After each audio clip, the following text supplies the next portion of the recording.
Welcome to the Competitive 40K podcast, brought to you by Vanguard Tactics, 40K Codex analysis, list building, strategy development, game theory, mentoring. Our mission, to help you become a better player and to raise the level of the game both on and off the tabletop. Here's your host, Stephen Box. Hey guys, and welcome back to the Competitive 40K podcast. And today it is episode 17, and this is recorded on Christmas Eve's Eve. So a bit of a Christmas special for you guys. And today I'm joined with Jack. How you doing, Jack? I'm all good, Stephen. How are you? Yeah, doing well. And Joe, how are you doing today? I'm good, very good, thank you. Notice our improvement in our audio quality. I know we've all got our own giant microphone in front of us now. Yeah, we've also upgraded Jack, so it doesn't sound like he's phoning in anymore, Jack. Excellent. We can get that deep, rich voice that obviously Jack has. So, yeah, those dulcet tones will be coming through. Anyway, a massive thank you for JW Gaming today for sponsoring this episode. And if you want to get some premium neoprene mats in the UK that are perfect for obviously the new size for playing 40k on, and you want to get a 10% discount, then use the code VT10 at the checkout, and check out some of their new mats. We actually used one last night, Joe, didn't we, which has got all the deployments on. It was the new design. It's like a city fight kind of mechanicum-y type of board. Yeah, it's nice. Real nice. And yeah, it's just really helpful having like the circle on it for search and destroy, some Vanguard strike deployments on it. So had a great game yesterday. You were against Jake, weren't you, on stream? You were running the Drakari. Yeah, it's kind of a last hurrah of the 8th edition codex. And I'm going to wait until the new 9th edition one comes out. I could compare. You can compare the power. Yeah. And actually, Jake's Grey Knights were ridiculous, weren't they? We massively underestimated the power of that list. Yeah, we certainly did. Jack, you were watching the stream. What did you think? Yeah, it was good. I really enjoyed watching it. And yeah, I think I quite like the Grey Knights as a faction. It was great to see them in action, and they've definitely got some play. And that's before they've got their second wound to enjoy. So it'd be interesting to keep an eye out on those boys. Yeah, I think they're going to be tasty when their new stuff comes out this year. So today's show, we're going to be focusing on the 3 top stratagems for every single faction. This was an idea brought into us from the last show, where we looked at the top HQ unit and also like our favourite unit as well. And we just thought this episode in itself, what we'll do is we'll go over all the stratagems for every single faction and picking out the 3 stratagems that are either strongest for that faction or that are probably most likely to catch you out and just things to be aware of. So I've divvied up all the factions like we did before, basically into our area of special or specialities. We may get a couple of things wrong, like a couple of the sort of nitty gritty or bit of the minutiae, but it's think of this as an overview of each of the stratagems. We're not going to tell you how much each are worth in terms of whether they're 1, 2 or 3 CPs necessarily, because as time changes, they may change as well. And obviously GW will balance things out as they see fit, but these are typically some concepts that you need to look out for these factions. But yeah, just wanted, before we kind of go into today's show, I wanted to have a quick year in review, guys. As it's been a big year for us, hasn't it, really? It's been pretty huge. We had, first of all, the opening of the Vanguard Tactics studio, which was a hell of a job, but it's been epic. It's been a constant update as we've gone along, just like trial and error, trying out new things, the soundproofing falling off the walls and having to constantly glue that back on again. Yeah, getting new microphones and let alone all the decorating we had to do. And we've got boxes and boxes of microphones that just didn't work or how we wanted it to. So anyway, the studio, the stream, that's up and running. You joined me as well full time. Yeah, when lockdown hit, I kind of did a month of not doing anything. And then I was like, I kind of need to do something, and started helping you out. And then not long after, I was just full-time working. Yeah. How's it been? Stressful. Unrelenting. Because the problem is, we do a lot of our model shopping from Entoyment down in Poole. So if I'm not at work or I'm not at home, I'm normally there picking stuff up. And they've got a TV, which always has you on it. So when I'm not at work, you're still there. The other day we were talking, you were in the shop. Yeah. And I could hear myself on in the TV in the background. It was weird. It was a very weird experience. But it's like a dream job though, so I can't really complain. Like if I was going to tell my 10-year-old self, like, your full-time job will be playing with Warhammer, painting and making like academy lessons to play Warhammer, I'd probably tell myself to lay off the drink. At 10 years old, yeah? Yeah. I'd just be like, well, my 10-year-old self would probably be like, You're a hero. You're a hero, or you're making this up and you're homeless. Yeah. This is a dream come true. No, we have an epic job, and I really do enjoy it. One of the other things that we managed to do collectively with Entoyment and also Foreground that cannot be, forgotten about, and because it's thanks to those guys that we have the studio, and they've been an immense support this year. And same with Entoyment and JW Gaming, but we managed to deliver the first COVID safe event when we first came out of lockdown. We had so many talks with the local health organisation and environmental health to make sure we could run an event. And we did. And it's now kind of become the template for other events, hasn't it, in the UK when we were able to have some. So hopefully, when we're kind of out of this tier system, it will start to roll out again and we can start doing some more events in the future, because our first event was wicked. And I can't wait to run more next year. So that's going to be really exciting. We also celebrated 1 year of the Academy, and massive thank you to all of the students that have supported us. Obviously a lot of the people this year found, the pinch on the wallet a little bit more, I would say. But thank you so much for all of our students for sticking with us in helping this business grow and thrive, in really setting up us for some success, hopefully next year. So that's going to be absolutely awesome as we move into 2021. And it has kind of created the ones that stayed on, they've made a nice little community of all like-minded people. Because we've got the Facebook group. It's easy to have a Facebook group that anyone can join. And you have a lot of lurkers or people that are always active all the time. But because it's kind of like a closed, like students-only group, everyone's on there for the same reason. And everyone kind of has equal say in everything. And if you post up saying, like, what's your idea on this? No one's going to troll you or say it's terrible. They might go, that's a really good idea. Or they'll go, that's a good idea, but have you thought about this? And it's all constructive.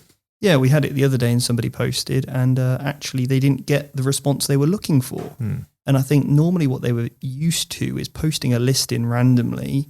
And in other groups, this is, and people just chiming in with stuff. And actually, some of our students said, look, the reason why I haven't posted and commented is because I don't feel like I'm able to give you that value, maybe speak to X, Y, or Z, or put it in the quiz to coach. So actually, what we've got is a community where students really recognize what they're good at, and sort of suggesting other people to say, look, this is an opinion you should listen to.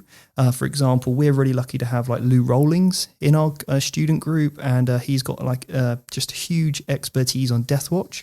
So someone would say, if you want some Deathwatch help, go speak to Lou. Or we've got great players like Aaron Kennedy, who plays Orc. So I know that he's been like a source that people relied on. And there's so many other students in that as well. So it's been super supportive of one another. And nobody's in there like trolling or trying to be like, listen to me, I know everything. We're all sharing, we're all learning, which is absolutely awesome. So thank you to all those guys. Also, YouTube is now 2 years old as of recording today. 2 years ago, I planned out the first ever YouTube bits of material. So I remember on Christmas Day planning that out. So that's been quite a nostalgia moment, looking 2 years back and seeing how far we've come, which has been amazing. I hit my goal for winning Best in Faction for the Blood Angels, which was also good.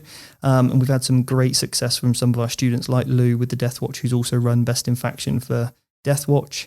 We had recently Gavin Kahn, who won his first ever RTT, got back into the hobby back in at the beginning of 9th edition, and sort of after quitting in 6th, came back with his Necrons, and yes, basically had a very good RTT recently in Tampa, Florida, and went and scored 275 points out of 300.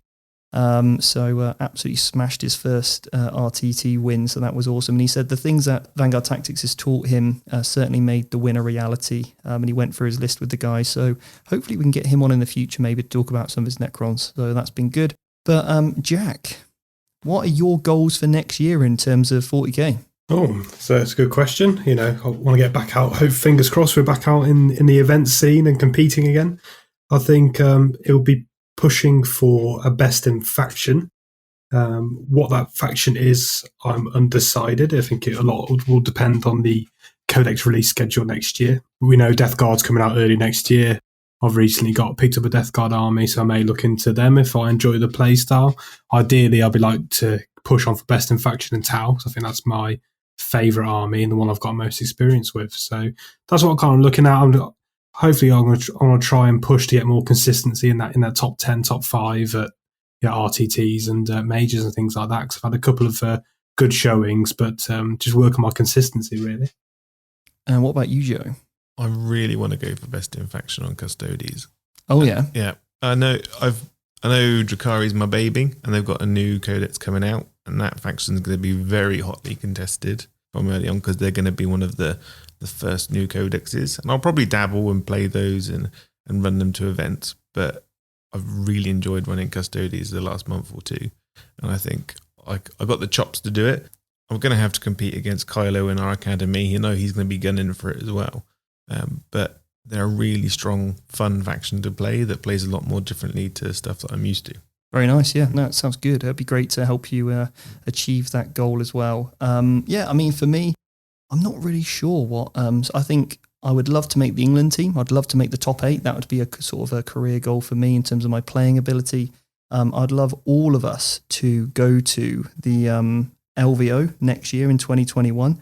And that would be epic if Vanguard Tactics crew could rock out at the end of the season next year. I'm also playing in no LVO this year, so I've made the top 16 already for the LVO this year, which is going to be, I'm going to have more announcements about. But basically, myself and lots of the other great YouTube channels that are streaming are going to come together and do some really good content. So more, and that's being headed up by the guys over at Frontline who run Stats Center. So you've got Val, the absolute legend, and also you've got Pete and some of the other friends like Paul that we've had on the podcast before. So those guys are putting in absolute work to make all this happen behind the scenes. So it kindly invited me to be involved.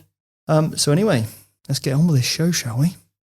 And if you want to see our notes and you can see what we've written down, this will all be on the blog page as per usual. And if you want to consider joining the Academy, all the links to the Academy are going to be on this blog page as well at the bottom, so you can check that out also. But in order to see our blog page, just head over to the website and check out the blog section, and it'll be the most recent one. Okay, so let's kick off with just we'll go through each of the factions. We're going to kick off with Adeptus Astartes as a general, just the Space Marines. And Jack, I'm going to throw this over to you. So what are the top 3 stratagems for Adeptus Astartes? And obviously, look, guys, there's hundreds of stratagems out there. We had to whittle it down to 3, and some of them were so hard to pick, but we just thought, which ones are the ones that are either most used or are going to catch you out most? They're not necessarily the most powerful, but we've kind of tried to avoid potentially situational ones because obviously it'll be very rare that they come up. But gone for more like just very good, wholesome stratagems that these factions are going to use. So, Jack, Adeptus Astartes, what are your 3? So I've gone for Transhuman Physiology, which in the new Space Marine Codex dropped to 1 CP on a unit of 5. So that's very, very good stratagem. So you can't be wounded anything but a 4+. And then I've gone Combat Revival, which is a little bit infamous at the moment, which is the Apothecary's ability to bring back a model. And then Commanding Oratory, which I think is probably underrated because it allows you to auto pass a litany at any time in a turn, so you can drop stuff from Deep Strike and auto pass the +1 to wound or +1 to hit on them, for example. Or get that +2 to charge, which is massive, right? Yeah, because it's so frustrating when that litany doesn't go off and you're like, I've built my entire list around this going off. So especially when you can't re-roll the litany now, it's a very good stratagem. Yeah, very nice. Any sort of honorary mentions you want to give? Most of the strats in that new Space Marine book do have a place, depending on your build. So I think there's lots of good stuff in there. You've got like the Whirlwind one, haven't you, which can make a unit fight last. So there are some super, super powerful stratagems in that book. I'm a big fan of it. Rapid fire on intercessors to allow them to shoot twice, because in different builds, like Imperial Fist, stuff like that, it's a really useful stratagem. Yeah, nice. So, Joe, you're going to be taking the Black Templars. So what are the top 3 for those? So reading through the book, I've picked out some ones I think can really catch people out. The first of all being Devout Push, which means that if the unit is not in engagement range, you can immediately pile in 3 inches. And when you consolidate, you can consolidate up to 6. And this triggers at the start of the fight phase, right? Yeah. So it means you get a free heroic intervention, essentially. Or a free charge. Yeah. Without declaring, which means that because you didn't declare a charge and you are in engagement range, it will trigger basically combat based on, whose turn it is. You won't get to fight first. Your opponent will, but it does mean obviously they can't overwatch you, and it does mean that you could push into multiple units. If you have an ability to fight twice, you can then just keep declaring different targets as you are, essentially like you've kind of gone second, and there's some stacks you can do with that. So that is an incredibly powerful stratagem, which in the right hands will absolutely tear armies apart, I think, and really catch people out. Yeah, what's your next one? The next one is Tenacious Assault. So if you want to fall back from a unit of Black Templars, the Black Templar player rolls a dice on a 2+, you can't fall back. Strong. Yeah. Just lock them in. Just lock them in, keep them there, which is brilliant, because if your opponent wants to fall out to be able to shoot you, then that can put a real spanner in the works for them. Yeah, nice. And then what about your third one? The third one is the Emperor's Will. So 1 CP and allows them to advance and charge. Very nice. Advance and charge in Black Templars. In any army, that's powerful, but in an army that wants to be in combat with you and has so many +1 attack buffs, +1 strength buffs, it's huge. Yeah, nice. Any of those surprised you there, Jack, or not? The Tenacious Assault, certainly. The not falling back on a 2-up, that's very good. Is there any limitations to it? Is it just infantry, or is it any unit? It's infantry units. Nice. So next up is the Blood Angels, and obviously I will go over these ones. The first one is Forlorn Fury. Oh, what a stratagem this one is. Being able to pre-move a unit of Death Company. Oh, it is so good. So you can pre-move up to 12 inches now, but you have to stay 9 inches away. So there's a slight limitation on it from before, but it's so good now, obviously with the shorter board length anyway. And so Forlorn Fury is epic. The next one is called Unbridled Ardor, which is basically a heroic intervention for a unit of Sanguinary Guard. They can go up to 6 inches for the heroic intervention. Amazing stratagem that I use all of the time and really just helps me defend the primary mission and also secondary. So yeah, really, really like that one. And then finally, the third one I've gone for is Angel's Sacrifice. And this is where I can sacrifice a character, basically where I say, look, all of your attacks, all the models that are in engagement range of this character have to fight this character. They have to declare all of their attacks on him. And basically what that means is that he can solve me the situation where I'm worried about my opponent interrupting and putting all their attacks on a unit of Sanguinary Guard. So he goes in with them, I sacrifice my character, and then the unit of Sanguinary Guard pick up the whatever 2 targets I've then hit, you see. So really, really strategic stratagem that I like to use.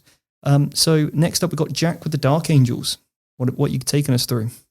So just a point, just a reminder that at the moment we're on the Dark Angels Index, so we don't have the full sweep of stratagems that will come through in their codex, hopefully, which will be coming soon. But there's still some very good ones. So I've picked out Full Throttle, which allows a bike unit to move twice and advance once in a turn, which plays really nicely with the second one that I've picked out, which is Combined Assault, which allows a Deathwing unit to deep strike wholly within 6 of that bike unit and outside of 6 of your opponent. And then the last one I've got is Stand Firm, which I think is a little bit underrated because the Terminators all get transhuman, so they can't be hit, wounded on a 4+. But then Stand Firm for 1 CP can make a unit of Terminators toughness 5. So if you're concentrating small arms, strength 4 weaponry in there, that one could really catch you out because all of a sudden you could be wounding on 5s. Yeah, that's nice. That's real good. Yeah, I like that. And next up, we've got Death Watch. And obviously, in like with all of these, they all get access to the Space Marine ones anyway, but we wanted to give you like that faction-specific flavor. So I've gone for the Teleportarium. And this is a bit unique because you can basically put a unit of infantry or a dreadnought into Deep Strike, which is very powerful in the game at the moment. It's so much better than, coming on from a board edge because you're in just so much more control. Putting a Leviathan dreadnought into Deep Strike is always nice for a CP. I'll always take that in a stratagem that I used to use all the time. The next one is the Brotherhood of Veterans, and this is basically where I can put a unit into any of the chapter or unlock any of the chapter abilities. So for a turn, I could be a White Scar. I can get Advance in Charge. Or whatever it might be that I so choose to be a Blood Angel, get +1 to wound in combat. Really, really powerful. Imperial Fists for them works really well, especially with those heavy intercessors that are coming up. Yeah, with a unit of 5 aggressors in there, exploding 6s and all that bolt weapon is very, very nice. So, it's really good. It does only last until the end of the turn, though. So, obviously, any of the ones like Raven Guard, which kind of help you defensively, you won't get because it is, at the end of the turn, it sort of ends. And then I was really torn with the last one. And they basically have 2 that you can kind of interchange based on your loadout, but you can basically either fall back and shoot if you have a Inceptor or Vanguard Vet in your unit, or you could fall back and charge if you have a Biker in terms of your kill team unit. So I couldn't choose which one, so I put them both in as a either or depending on your loadout. So super good. Up next is the Grey Knights. And the Grey Knights, again, these guys have got so many different stratagems, right? I'll tell you what, Jack, what are your favourites for the Grey Knights? I'm putting you on the spot here, I know, but I know you've been doing some research recently. After watching the stream game last night, I was building lists all night and looking at all the stratagems and stuff. So my favourite is the Deep Strike strat within 3 of an opponent, any infantry unit, I believe it is. So it's a unit with the teleport strike, which is basically your strike teams or your Terminators. Yeah, so the majority of the force you're going to take can just land within 3. So really good for dropping on an objective and obsecking it, or really getting behind someone's enemy lines and unleashing Stormbolter shots or psychic powers. So I really like that one. And my second favourite is Cybolt Ammunition, which increases the strength and AP of all bolt weapons in a unit. So you can get your Stormbolters to strength 5, AP 1. Yeah, and you can combine that with a Chaplain to go for -2. They've got Transhuman, they've got the other stratagem, which I know Joe's going to wince at as soon as I mention this, where you reduce all damage by 1, which is horrific. They've just got so many Paladins fighting on death. There's so many good ones. The worst bit was on the stream last night. Obviously, we had a famous Grey Knight player. We did Aaron. Yeah. Aaron. And he's watching, wasn't he? He was watching and chiming in and reminding Jake of these stratagems. And I'm sat in the corner like, no, don't tell him. I need him not to know this information. Because he was like, oh yeah, don't forget you can deep strike within 3. And I was like, oh no, I completely forgot about that stratagem as well. And now I've got a strike squad in the middle of my lines killing all my Cabalite warriors on objectives. So basically last night's stream was me, Jake, Aaron, and the entire stream willing Jake to win and helping him at just to see you suffer. Yeah. And he was like, oh, don't forget about the -1 damage in combat. My entire army is damaged too. Going in. Kills 1 Paladin, and in return the Paladin unit picks up all Talos. Yeah. Fair trade. Yeah. Took 3 Talos to kill 1 Paladin, and then they went, boop, dead. Yeah, they're strong. So, Grey Knights, I must admit, yeah, they are. I'm liking them at the moment. So, Joe, Imperial Fists, take us through them. So the first one is Bolter Drill. So on the roll of a 6 to hit, you gain an additional hit with bolter weapons. So an army that likes carrying bolt guns gets more shots. Very nice, yep. Always good.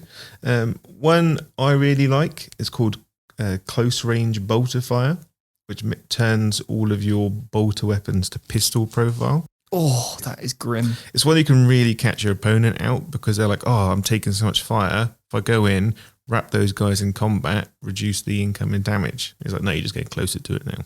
Yeah, real close. And then the last one is Shield Unwavering. You get +1 attack and +1 to your save when you're stood within 3 inches of an objective. In a game that's all about surviving and holding. It's brilliant, especially if you're in cover. Did you say +1 save? +1 to your save. Oh, that's nice. So you don't even have to be in cover. So aggressors then, against a 1 damage weapon, you can play the other stratagem to get +1 to save as well. So now you've got aggressors on a 1+ of save. Yeah. Wow. Or if you've got, I know you're not a fan of them, but Blade Guard. Oh, yeah. With their storm shields. That's nice, yeah. Yeah. To be fair, that is nice. Yeah, I didn't even know about that one. That's good. Okay, Jack, Raven Guard, talk to me. So I've gone for Infiltrators, which allows you to do a pre-game move with any infantry unit. You've got 9 inches away, so that's very good for things like Vanguard Vets, especially on a smaller board now, and now they're up to 2 wounds. Second one is Strike from the Shadows, which you can put any infantry into Deep Strike. So lists that I'm looking at the moment, I've got a unit of Grav Devastators, but I'm saving the points on the drop pod, spend the CP instead. And then the one that's really good is False Flight, 2 CP, and you can fall back, shoot, and charge for any unit. Well, that's a spicy meatball, isn't it? Yeah, I like that. Okay, Joe, Iron Hands. Iron Hands. I love the names of some of these Iron Hand stratagems, by the way. Yeah. They're so strong and so broody. Broody. Yeah. That's our favourite term. Anytime we see anything good, it's like, that's real broody. Yeah. So when we're doing a photo shoot for models, which takes us all day to do about 4 models, it's all about getting real broody lighting. Oh, we got to get that broody lighting, yeah. Yeah. So the first one is called Mercy is Weakness. On an unmodified 6 to wound, the weapon wounds twice. And that's like stacks really well with another stratagem called March of the Ancients, where you can give a dreadnought the character keyword. Yeah. And then you can give them a warlord trait where 6 is to hit, generate, explode. So on something like a Leviathan, which is exploding 6 is to hit, and then every time you wound, it's basically doing like 4 damage. It's quite nice. Jokes, yeah. And then the third one. And the last one is Wrathful Machine Spirit. It's 2 CP, but you re-roll the hit rolls on vehicles. Yeah, because obviously vehicles have lost the core keyword now. Yeah.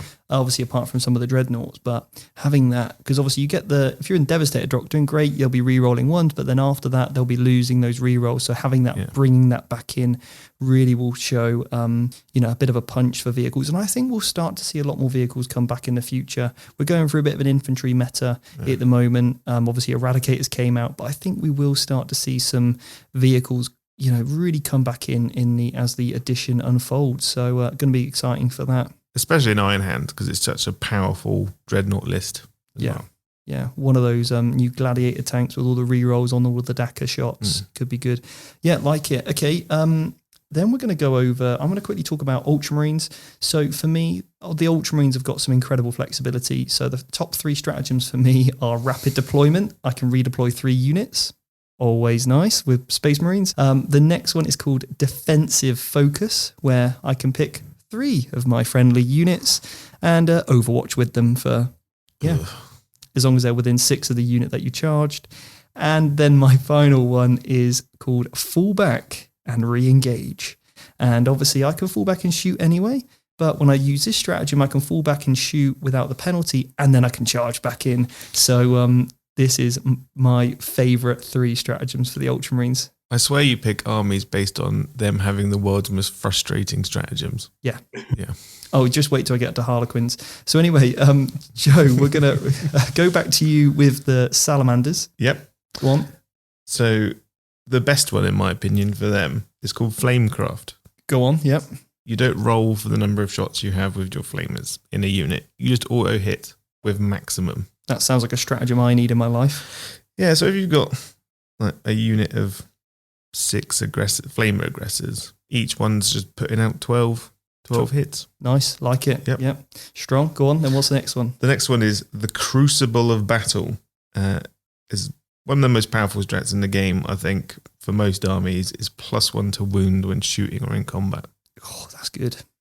Yeah, and obviously in 8th edition is more powerful because they got +1 to wound with their flamers, and then you stack this on top. But it means that you can now use this on your bolt weapons or your las cannons, and then you don't have to worry about spending CP in other places. Yeah, cool, nice. Then the third one is Born Protectors. Go on. I really like this one because it catches a lot of people out. It's when a friendly unit is charged, they can overwatch for that unit, and then they heroically intervene 2d6 inches into them, so they get to counter charge into that unit. That's nice. Yeah, that's strong. Jack, what about some White Scars then?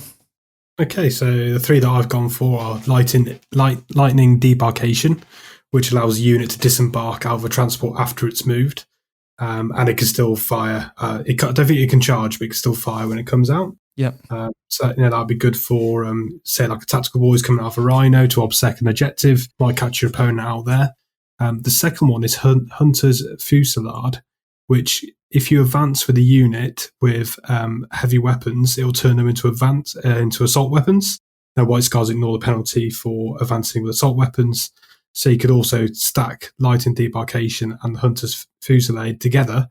You have a unit of Devastators popping out of a Rhino, the Rhino moving, they pop out, they advance, and then they can shoot with no negative at all. So that's a nice little trick that they've got up their sleeve to make these Devastators start on the board very manoeuvrable.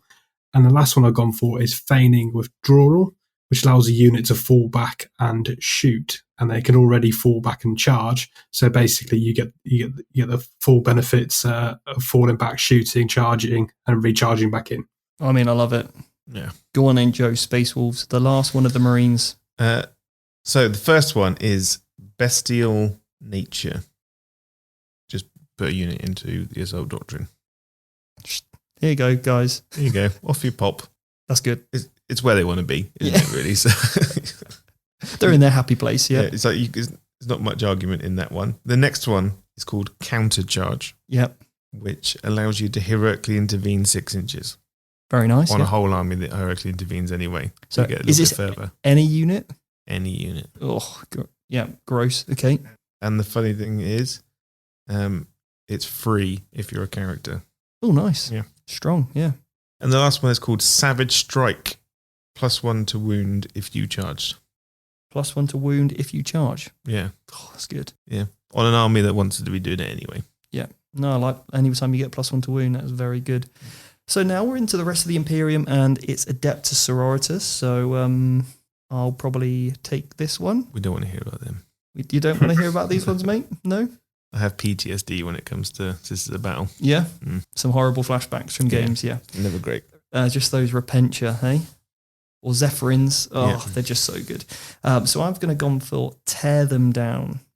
And this is a Bloody Rose stratagem, +1 to wound. Very nice. So good. So good. On a unit that's getting 4 attacks each, pretty much on the charge. Rerolling misses, exploding 6s, strength 6, -4, 2 damage. Brutal. Yeah, incredible.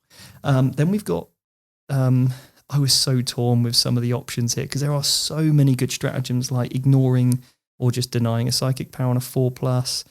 You've got Storm of Retribution, which I can't remember if I've actually mixed these two up anyway, but we've got Storm of Retribution, and also the next one is Desperate for Redemption.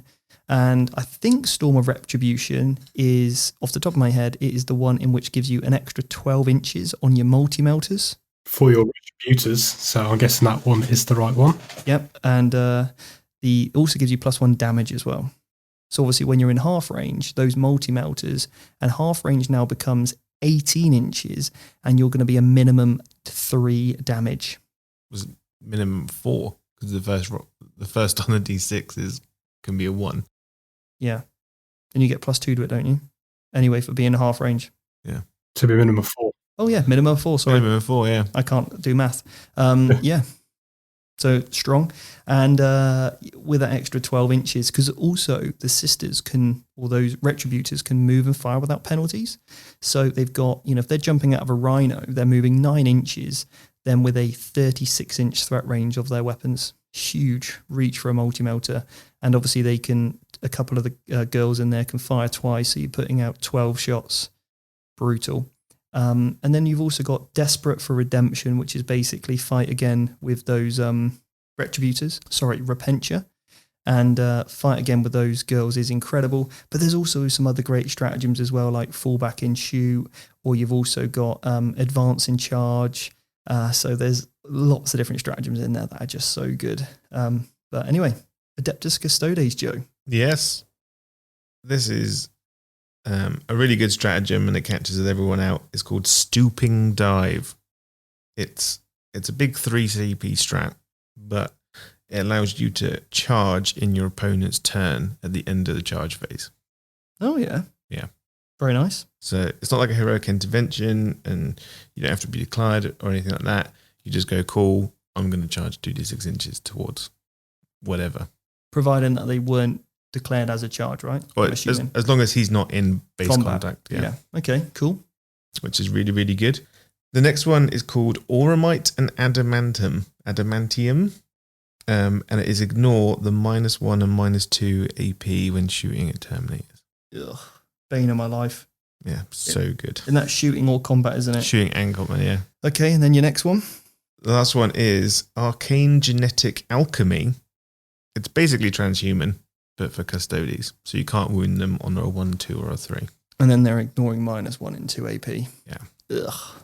I can't believe the turn off all rerolls didn't make the top 3. Oh, yeah, come on, Joe. I wanted to. Yeah, that's better than transhuman, I think. Yeah.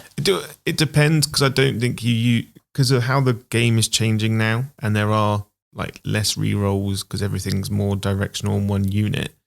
If your opponent spreads it out or they're sending stuff in that's not getting a reroll, you're more likely to use these other stratagems. And I think Stooping Dive is one that can really catch you out if you're not. That is true. Yeah. Great stratagem. Yeah, I mean, you've got 4 great stratagems there, yeah. Okay, Jack, the Guard, the Astra Militarum. What are you going for? Okay, so I was looking through the book. They've got loads of little, quite little stratagems that could work quite often. Trying to pick out the top 3 I found quite difficult, actually. But what I've gone for is defensive gunners. So that allows a tank to overwatch on a 5+. And when most of the tanks, like Lehman Russes, all have blast weapons, getting them not wrapped up in combat is not the place to be. So I think that's a good one that could catch people out, especially when people start to think that Overwatch is not really part of the game anymore. So that's a good one. Yep. I like Take Cover, which gives you a +1 save to an infantry unit. So good if you need to throw some guardsmen or some Bullgrin onto an objective, you can just drop that as a defensive strat when they're targeted to get +1 save. And that would stack with a cover save as well, so you can get +2 to save. And I think it also stacks with Psychic Barrier, the power, so you can really stack on defensive buffs to keep a unit of guardsmen on an objective safe. Or Bullgrin. Or Bullgrin, yeah. The last one I've gone for is Hail of Fire, which is for a Lehman Russ. When it targets another vehicle, it can max out the number of shots it has on all of its weapons. So if it's the battle cannon, it's getting 12 shots. It also includes the plasma cannon sponsons as well. So very good on a tank commander, that one. Yeah, that is good, yeah. I mean, you've also got, is it, what's the one for Cadia? Chaos one. You think of the Chaos one? Is it Vengeance? Or the Vengeance for Cadia, where you just re-roll all wounds against Chaos units. Yeah, it's obviously very good. I was, as you said, I moved away from that one because it's a bit situational, but in that Chaos game, it's incredible. Yeah, against Chaos Demons, Chaos Knights, obviously Chaos Space Marines, Death Guard, Thousand Suns. And I think I just got this feeling that 2021 is going to be the year of chaos. Is that because you're making a Chaos army? Yes. Well, you've got your Emperor's Children. Jack's going Death Guard. Does it mean I can have a Chaos army? Maybe you can do the Black Legion. I want to do Black Legion. I've got Abaddon sat there waiting. Hungry for it, isn't he? Yeah, we just need some friends. Yeah. He's all alone at the moment. Yeah. Okay, go on then, Joe. Take us through Admech. So the best stratagem is going to come first on this one. Wrath of Mars. Obviously, you have to be Mars to do it. It's 2 CP, 6 to wound, 2 wounds in additional.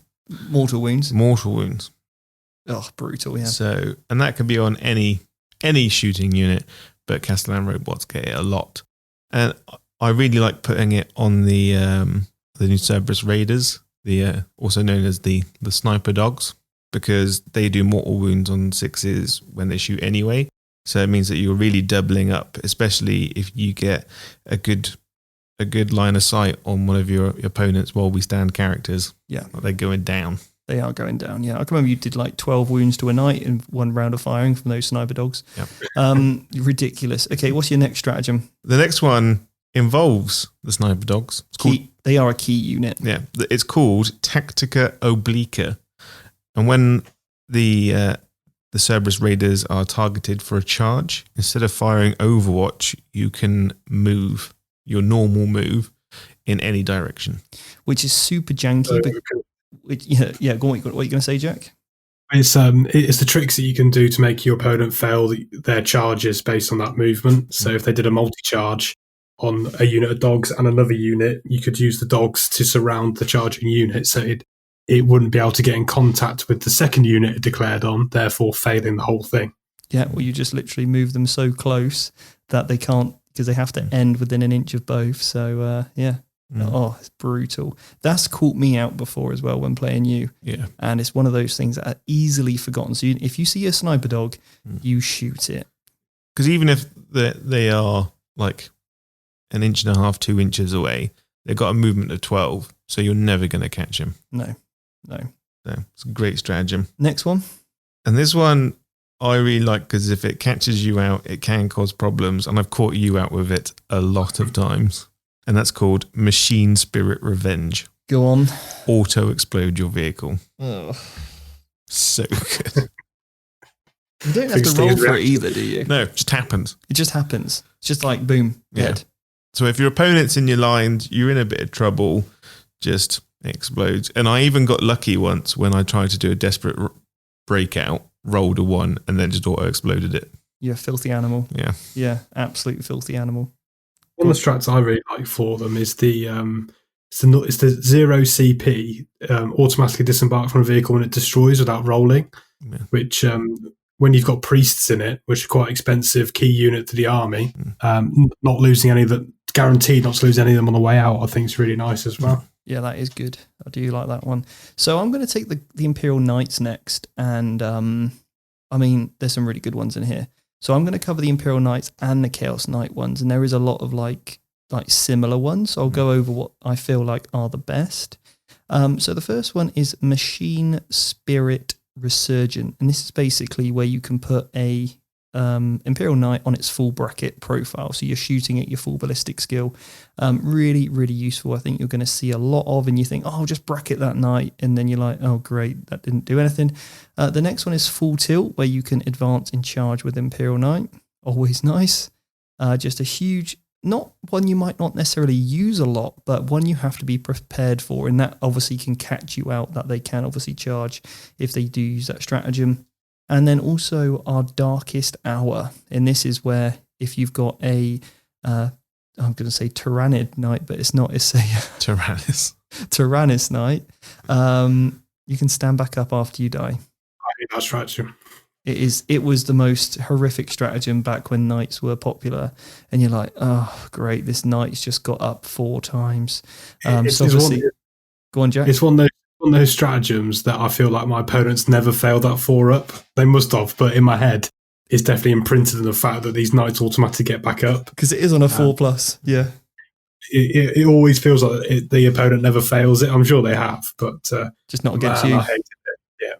Yeah. Yeah. So I'll go on to Chaos Knights next because it's just quick and easy to sort of move from one to the next. They also get Full Tilt. The next one I'll pick out is Rotate Iron Shields. So Rotate Iron Shields, you improve your invulnerable save by 1. Obviously, Imperial Knights get this as well. What I really like about this is because the Chaos Knights can get a 5+ invulnerable save in combat, which means you can rotate in combat. So then you've got a 4+ invulnerable save, which is brilliant because Chaos Knights, a lot of their abilities stack in combat, and that's really where you want to be with these guys. We've then got the Tail of Destruction, where you can re-roll misses. Really good, and that's in any phase. So it's either shooting or Overwatch or combat. There is another stratagem as well to reroll misses in combat, which is also really good.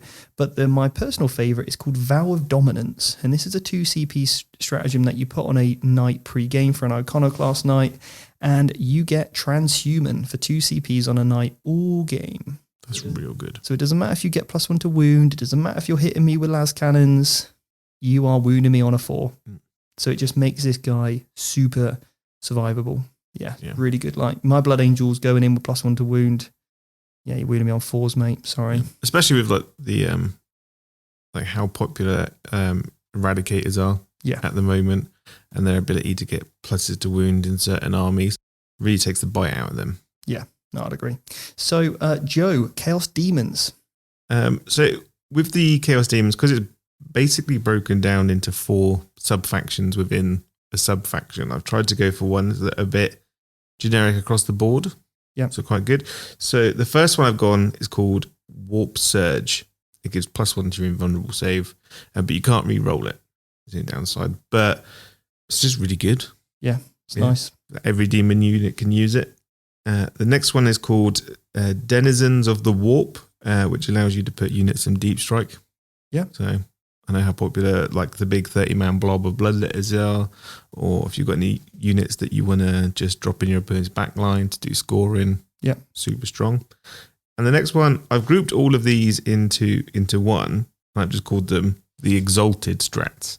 So they're the new ones that came in Engine War, which allows you to make a greater demon exalted, and then that gives them additional benefits on top. So things like the Lord of Change that then gets access to additional abilities and the 3-up inv and stuff like that. Yeah, nice. Yeah. Cool. Yeah, sounds good. So Jack, take us through Death Guard. Nearly all the stratagems in Psychic Awakening are very, very good. And there's a couple from initial codex, so I found this very difficult to pick out my top 3. And the new codex, it's confirmed that it'll be coming out in January, so I'm excited to get my hands on that and see what these stratagems may look like in a month's time. But I've picked out Blight Bombardment, which allows a Plague Marine unit to all throw a grenade. Oh. And their grenades pop off mortal wounds, and there's a way to buff them as well. It's a ridiculous amount of damage output. The limitation of that is it's only 6-inch range, but Psychic Awakening gave Overwhelming Generosity, which is another stratagem, which increases your range of your plague weapons by 6 inches. So all of a sudden you're throwing grenades at 12 inches away with up to a 20-man unit, D6 shots each, blast weapons, that can be re-rolling all wounds, doing mortal wounds on 6+. Absolute filth. That's absolutely wrong. It's just wrong. It's just so overwhelming, but just so generous at the same time. There's no maximum, because all those other strats are normally like maximum of 10. Yeah. You can have a 20-man blob. Its current form is not going to survive the new codex because the damage output potential is ridiculous. But fingers crossed, a form of it, as you say, might be maxed to 10 models or something that might be more sensible. Then the last one I've gone for is Cloud of Flies.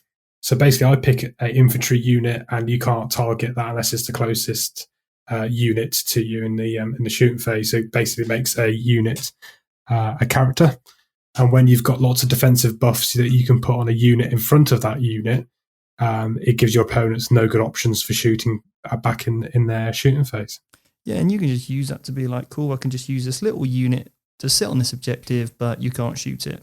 It's guarded by 20 Plague Marines with a 5-up inv and make them toughness 6 and +1 armor save and XYZ. You can add on all these defensive buffs. Ugh, yeah, gross. Good. So I'll cover the Chaos Space Marines next. So I've gone for, now obviously there's lots of different stratagems across the Space Marine sort of supplements, that whether you're Iron Hands or, and I've tried to avoid them as much as I can.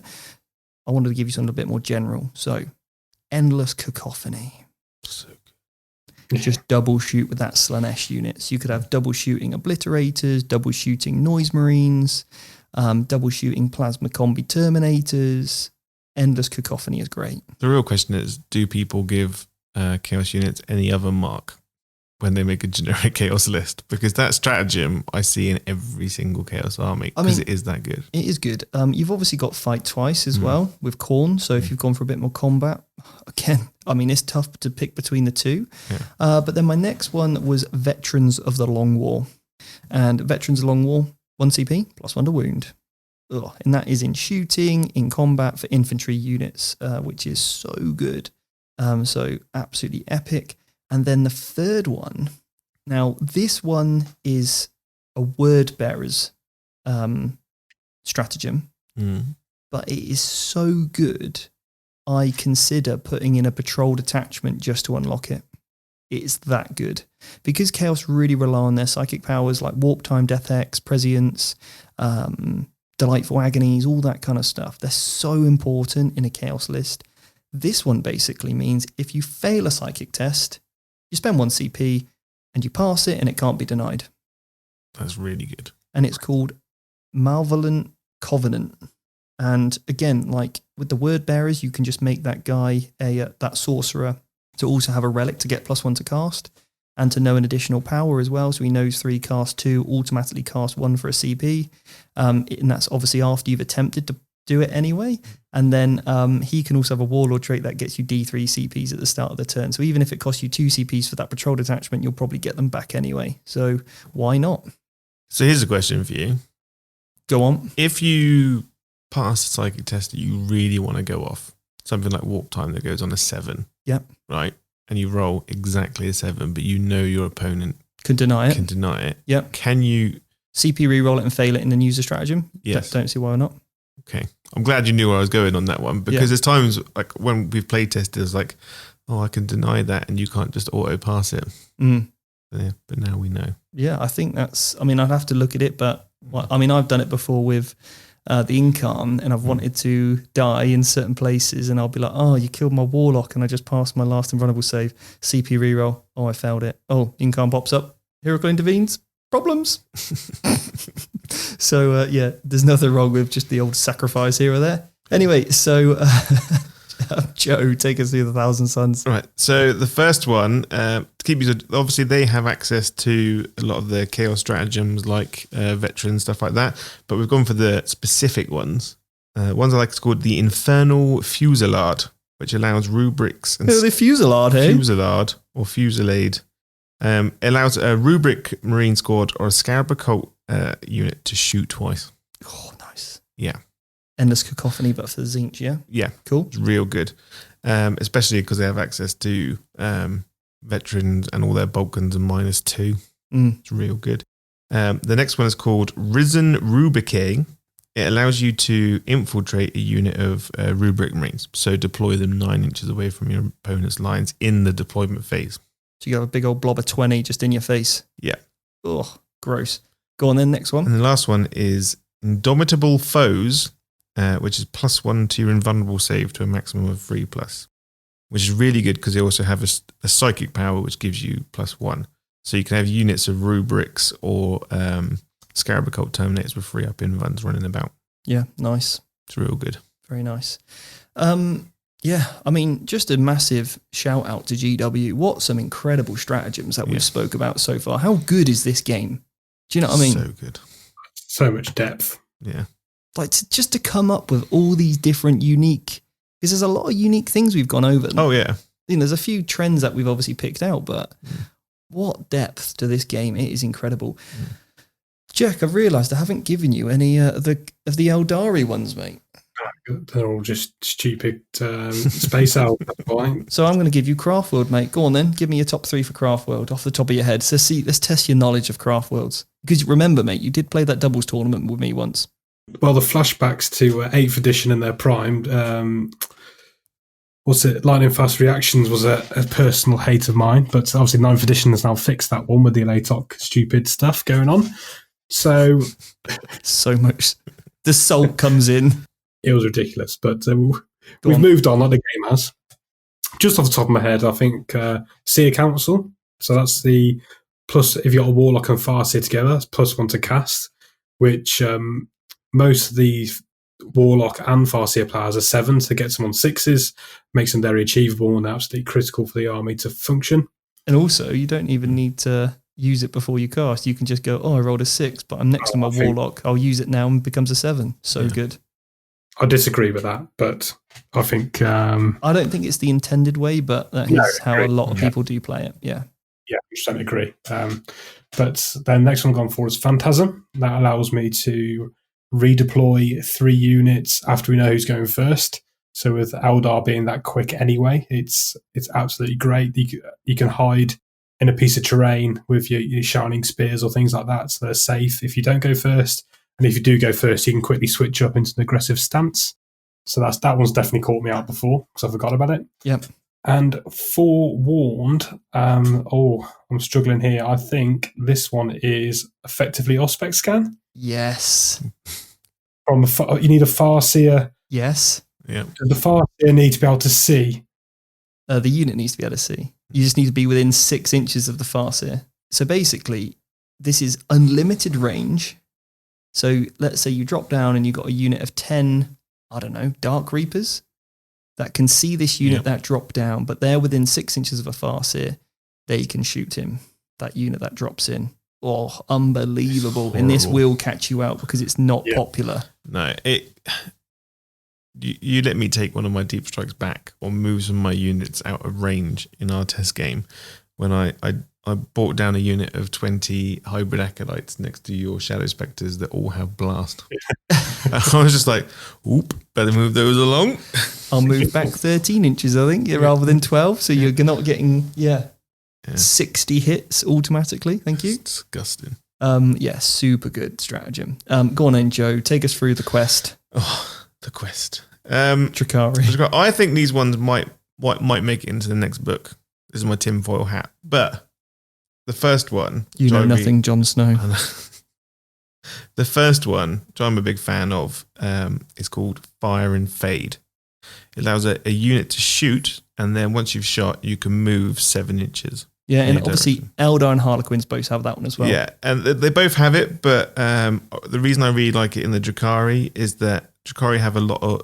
You're not spending the extra CP on the additional -1s on lightning fast like you used to, because a lot of your stuff already has -1 inbuilt. So it gives you that flexibility now to spend CP on other things. And I use Fire and Fade every game now. Grab some engaging, grab some objectives. Yeah, really good.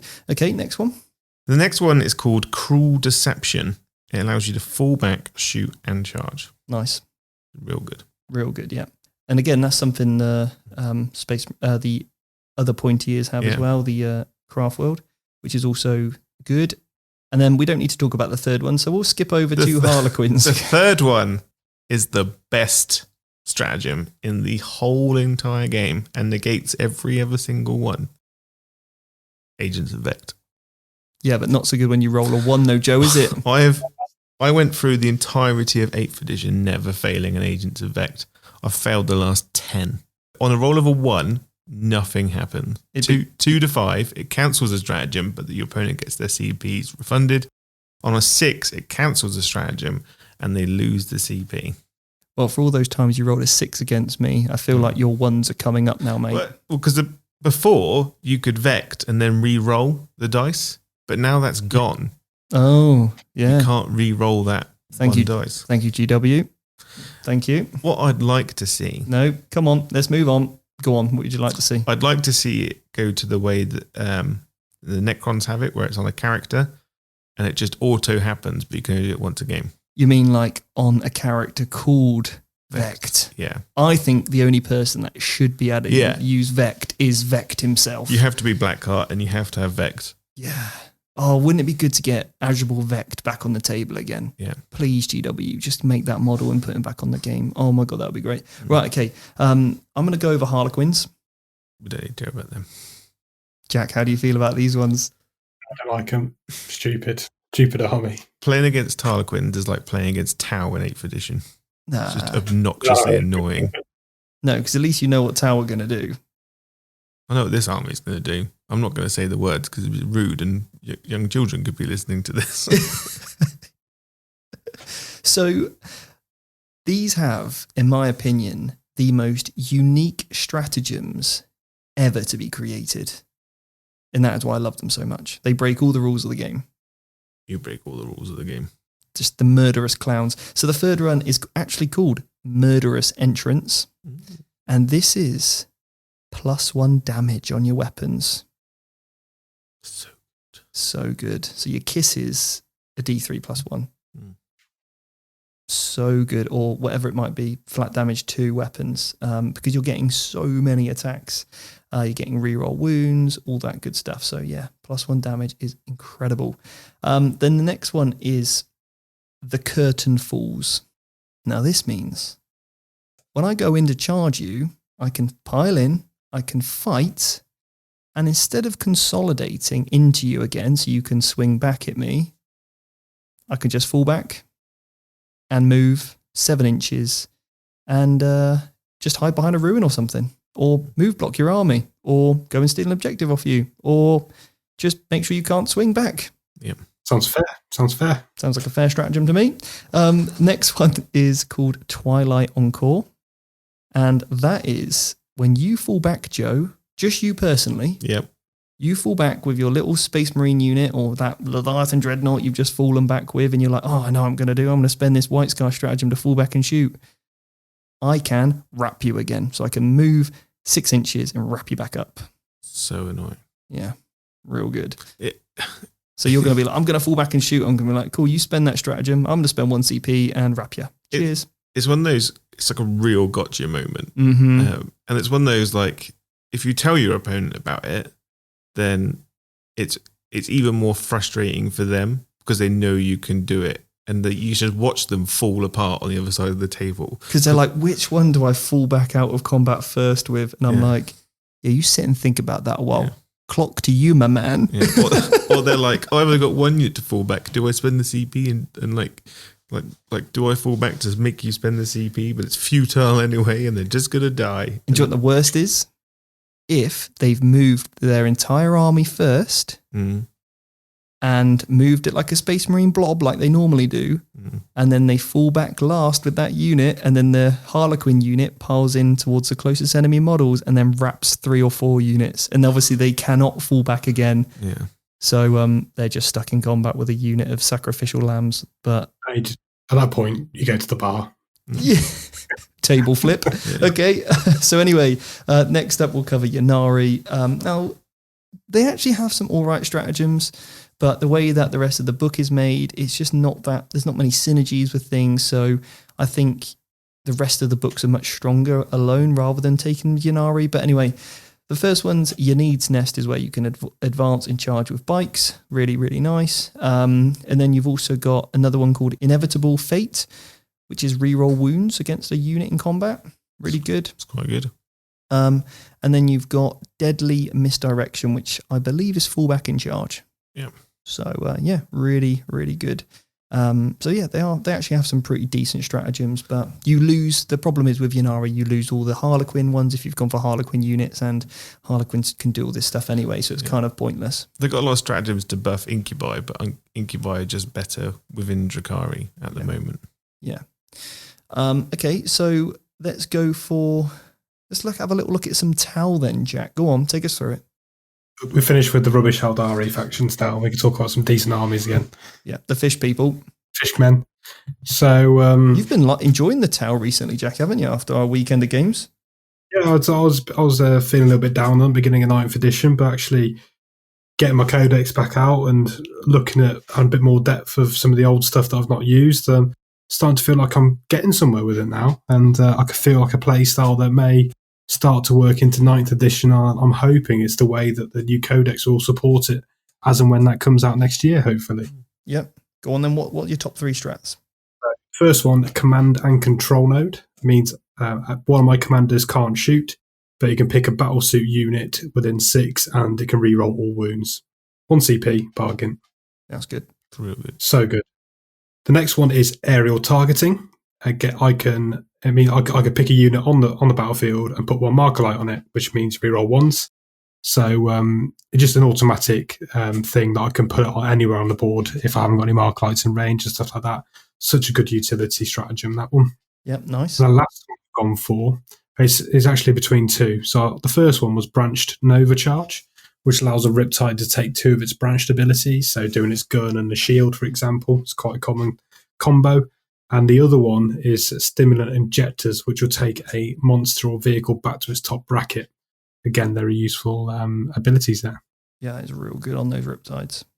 Yeah, very nice. Go on then, Joe. Talk us through your Necrons. Right, so I've gone for stratagems that I use a lot.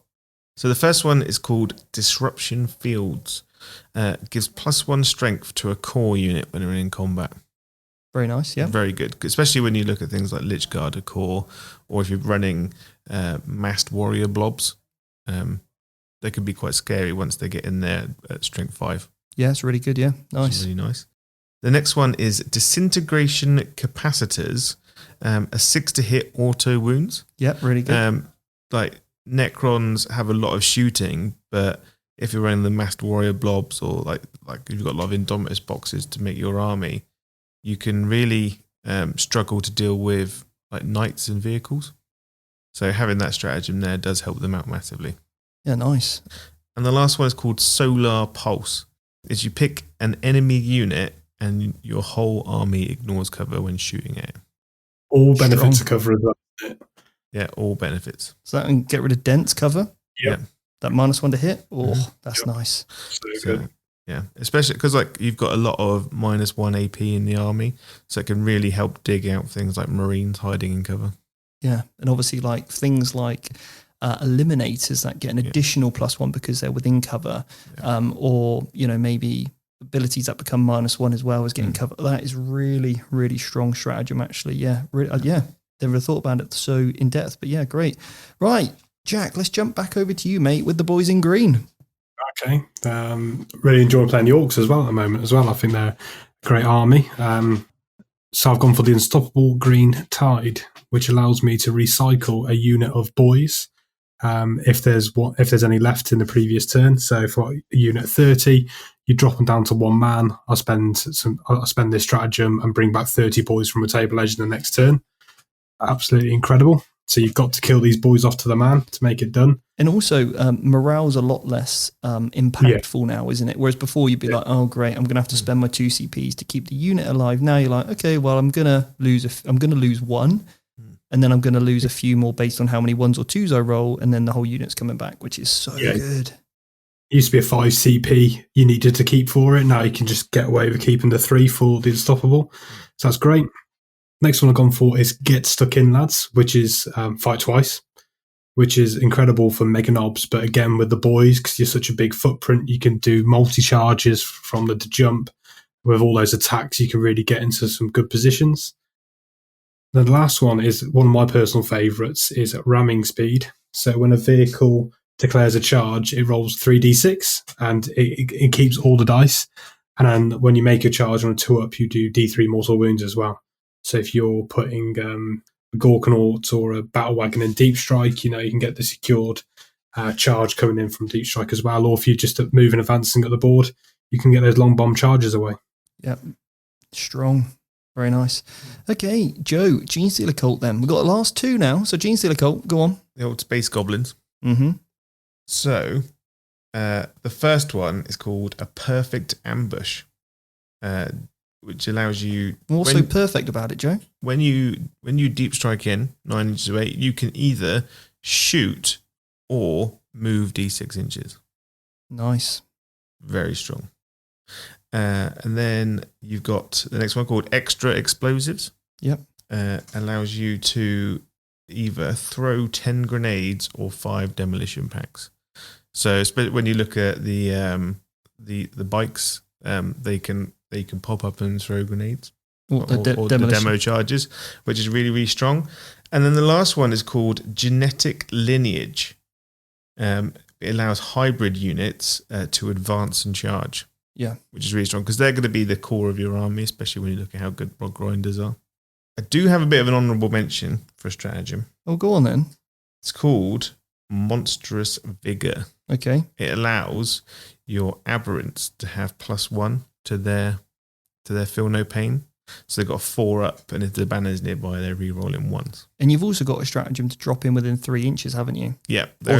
Not within 3 inches. It allows you to just drop 3 inches away. Yeah. You can shoot, but you can't charge. But with a unit of 20 acolytes, you could string that unit around 2 objectives easily within coherency. Yeah, it's you don't see it used as much since they've increased the range of hand flamers from 6 to 12.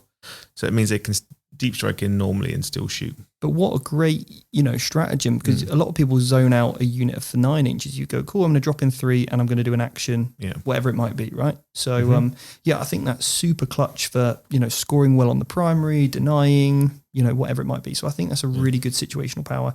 Okay, Jack, the NIDS. Okay, so the first one is Single-Minded Annihilation, which allows an infantry unit to shoot twice. And you put that on a big block of Hive Guard, which for some reason are infantry, means that they can shoot twice.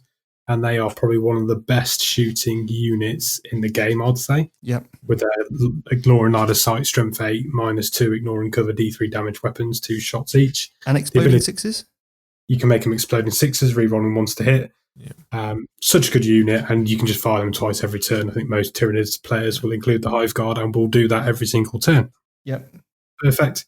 Next one is Symbiotic Devastation, which allows you, if you've moved an Exocrine, you can spend 1 CP to counter it stationary, which means not only does it get to then shoot twice for 12 shots, it also gets +1 to hit.